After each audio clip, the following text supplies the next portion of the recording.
What is going on, everybody? This is your boy Juggernaut097 back here with another Juggernaut retro review. It's been a while since I did a retro review, probably since November. Last retro review I probably did was Survivor Series. So I go like, you know what? Elimination Chamber is this Sunday. I'm like, why not go watch a chamber pay-per-view? So this is going to be episode number 19 of Juggernaut Retro Reviews.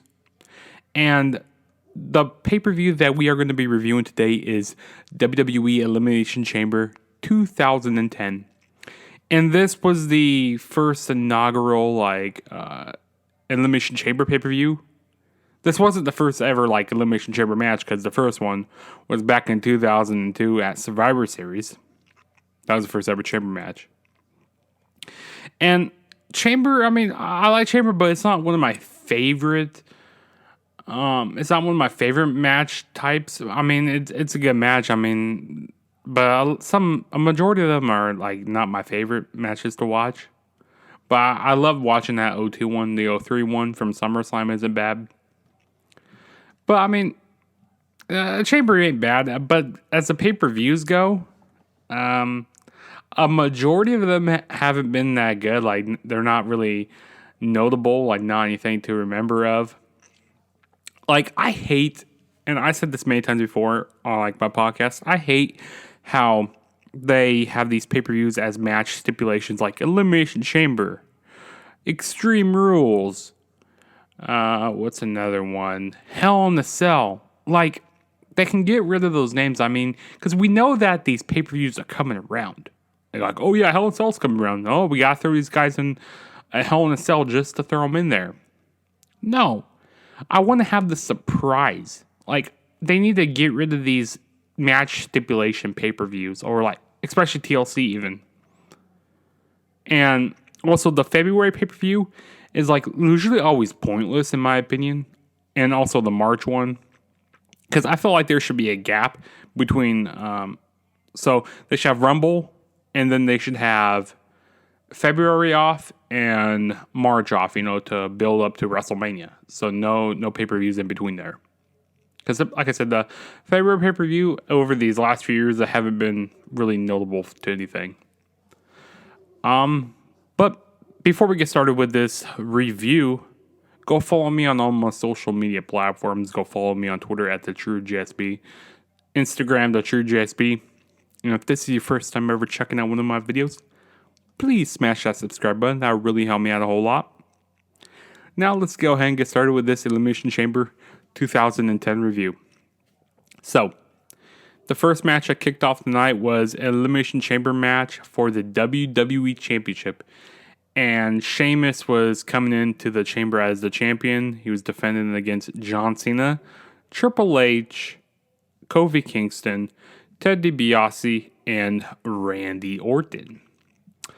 And I like how when Kofi Kingston was making his entrance during this match, he kind of looked back, as he was getting ready to enter the chamber, because the year prior to this, he got ambushed by Edge. And, Edge did the whole concerto thing on him and, took him out of the match. So I kind of like how they had Kofi Kingston look behind him, see that he wasn't going to get attacked this year. So I like how they did that. But as regards to this match, I thought this match was, it was all right. I liked the second chamber match a lot better. But this was the first time in a chamber match where all 6 men were still in the match. When everybody came out of their pods, this was the first time that everybody was still in the match, which was surprising. But it wasn't a bad match. We kind of had some different storylines going into this, kind of building off of this going into WrestleMania. We had the whole Ted DiBiase churning on Randy Orton, because we had the whole legacy thing going on. We had Cody Rhodes come down and bring a steel pipe, and Ted DiBiase grabbed it. And it looks like he was going to hit, John Cena was about to do an attitude adjustment to Randy Orton. But instead, Excuse me. But instead, Teddy DiBiase nails Randy Orton with the pipe and then hits John Cena with the pipe. So Teddy DiBiase eliminates Orton, and this starts the crumbling of legacy. I mean, Cody Rhodes and Teddy DiBiase would they would still be a tag team for a little while until WrestleMania, and then they would go their separate ways.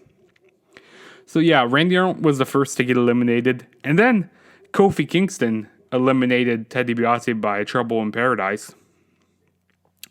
And then Sheamus, I think he hit a bro kick onto Kofi Kingston to eliminate him.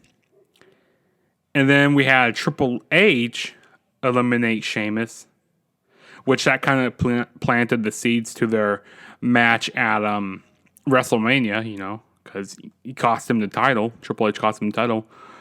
So that kind of planted the seeds there. And then we had John Cena eliminate Triple H to become the new WWE champion. I mean, it was a bad match. I kind of like a spot in the match where Kofi Kingston, they put his head, it was Randy Orton and Teddy DiBiase put his head through his Still Great. Or not the Still Great. Put his head through the chain link fence. I thought that was pretty cool during the match. But it was a bad match. A long match. It got about 30 minutes or so. But it wasn't bad, though. And in the SmackDown Elimination Chamber, in the world title match, they basically would do the same thing, but I kind of like that one a lot better. And I'll talk about that in a little bit here.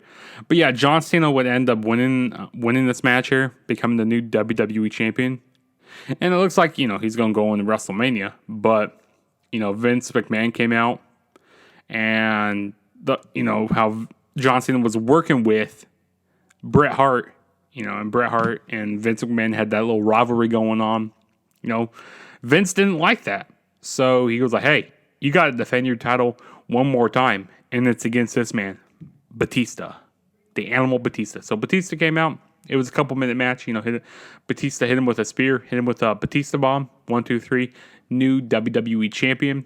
And then that would set up their match for WrestleMania 26. John Cena and Batista. But like I said, it was a bad match.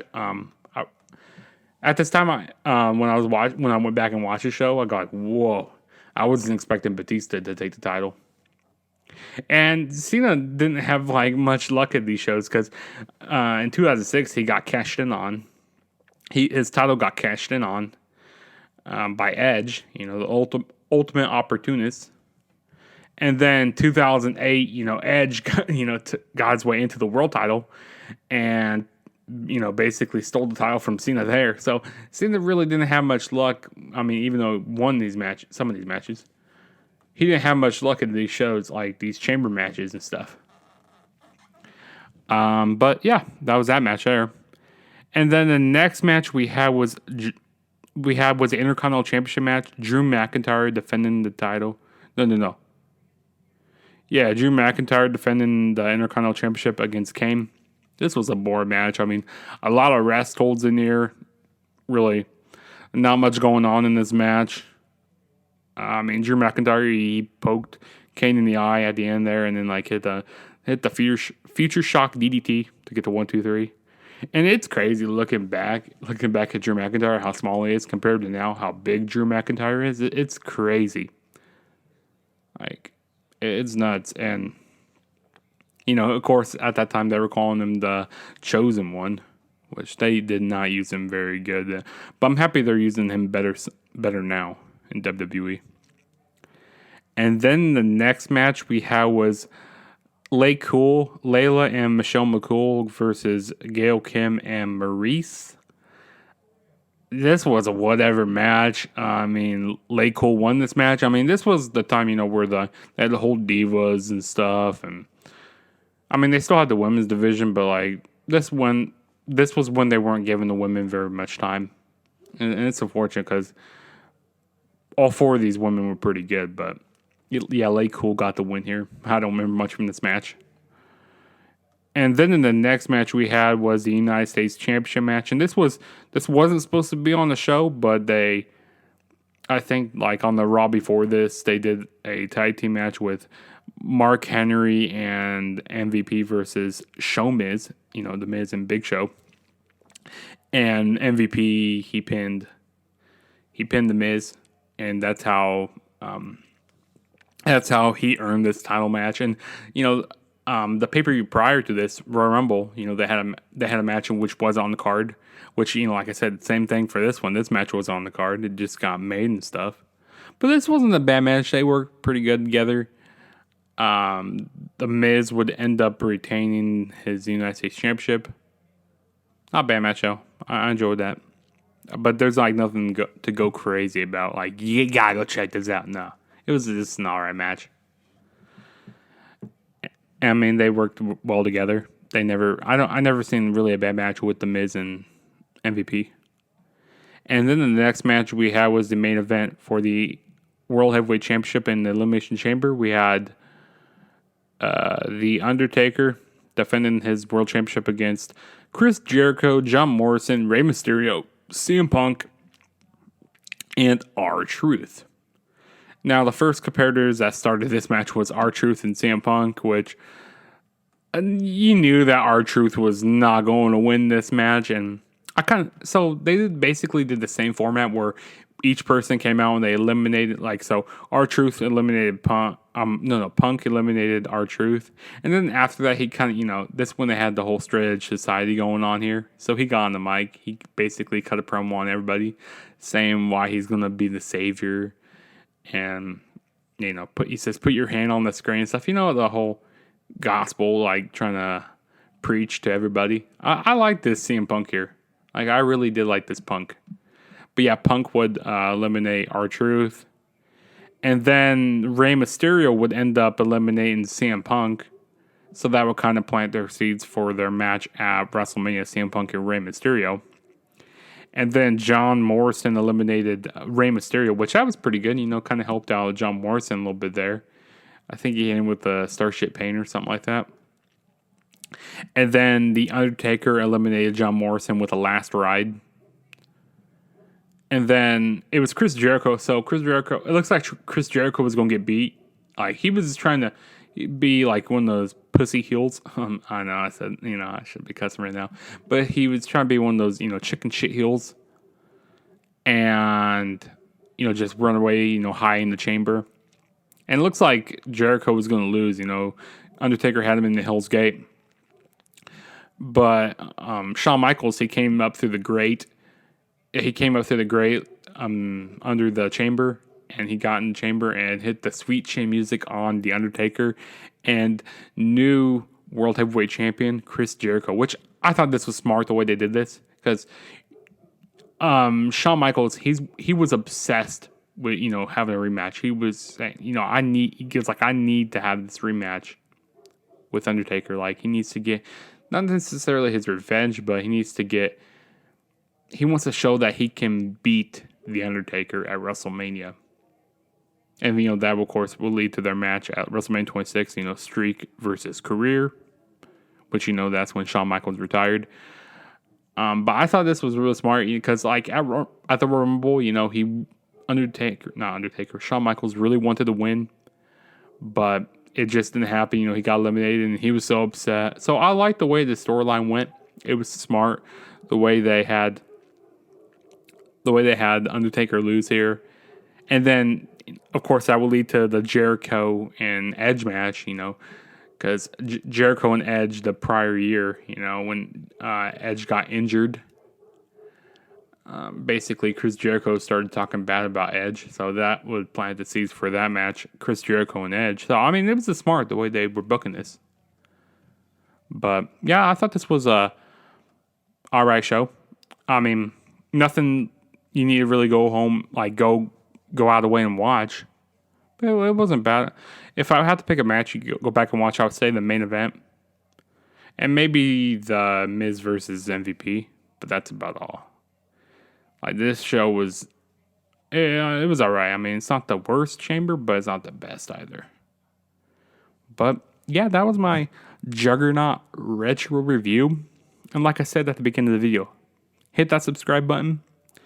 And my next video is probably going to be my Elimination Chamber 2021 predictions. So stay tuned for that, which will probably be tonight or tomorrow night. I don't know when I'm going to upload it, but stay tuned for that video. And then I might do another retro review. Maybe I might do a few more. I don't know. We'll see. We will definitely see. But yeah, if this is your first time ever checking out one of my videos, please smash that subscribe button. And this is your boy Juggernaut saying peace out, and I'll catch you guys in my next video.